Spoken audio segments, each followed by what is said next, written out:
The future happens regardless of whether you want to be there or not.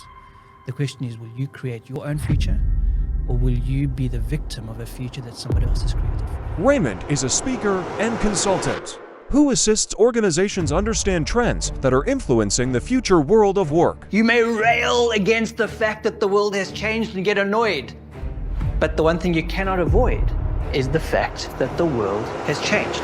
So fear, trust, comfort. I'm comfortable and I'm okay, which means that I don't necessarily see the need to move out of my comfort zone. When I start looking out of my comfort zone, I see things outside there that make me afraid.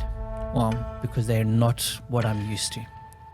And when I look at the stuff that makes me afraid, in order to move into and embrace those things and overcome that fear, I need to trust whatever is in place, whatever is guiding and directing me toward that. And unfortunately, we live in a world where trust is probably the most valuable commodity. And my trust comes at a high expense. The one thing we've got to realize is that privacy isn't absolute.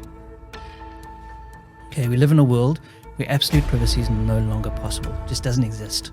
With that in mind, how can I create a space that enables my customers to own their interaction with me rather than me own their interaction with me? That you allow the customer to control and to direct their interactions.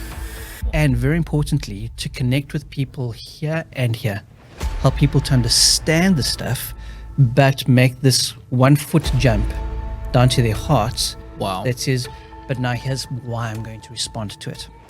Technologies make our lives better, faster, cheaper, but there must be a risk. What is the risk? Is my job at risk? Yes. But your job is always at risk. Not because of ChatGPT, but because